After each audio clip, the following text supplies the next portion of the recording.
I think that the relationship of each supervisee with their supervisor is completely unique. There is not, one size fits all. There's no specific way in which this works. But this is exactly the reason why it's very important to communicate with your supervisor and try to agree on a plan that works for both of you.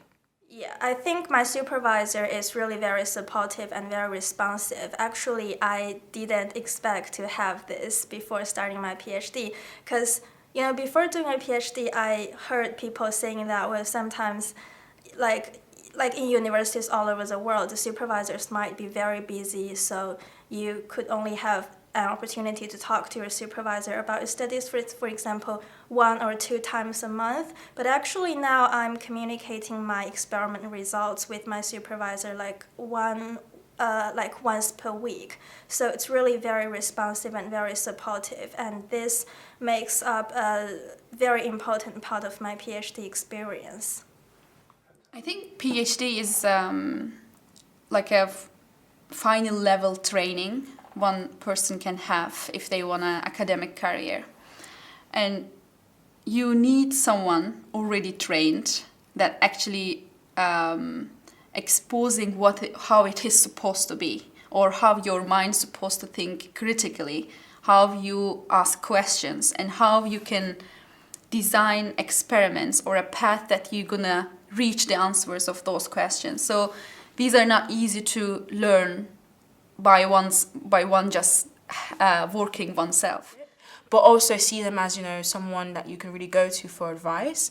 And don't be scared of your supervisor, because I think when I came to Cambridge, as well as the imposter syndrome that I was feeling at the beginning, I was like, oh my gosh, I need to make sure I know everything when I'm talking to him. It's like, no, I go to my supervisor and I literally say to him, I have a stupid question coming along, be prepared. So just having that openness of because you're a student, you're here to learn, and they're there to teach you and there to guide you. So yeah, don't be afraid to really explore those things. I am, in my first year, so I am just starting out, and my supervisors thus far have been extremely helpful in trying to figure out where my project is gonna go and trying to find my place really in Cambridge and as a young researcher. And so thus far it has been mostly a relationship of mutual support and reading some drafts and exchanging ideas, and been quite grateful for their support in doing that. So I meet with my supervisor on about a fortnightly basis, and it is really useful. He's an absolutely lovely guy, and I think he just provides a lot of that support that I know that if something's going awry or I don't know what I'm doing that week and I don't know what's going on in general, I always feel really comfortable sending him an email or just asking for a really quick natter.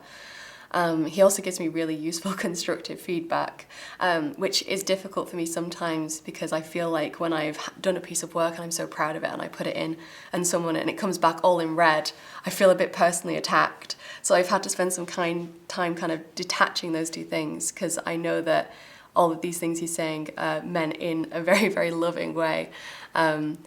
And it's not a personal attack against me. So yeah, it's been really kind of lovely building that relationship with my supervisor and knowing that someone's got my back if anything should go awry.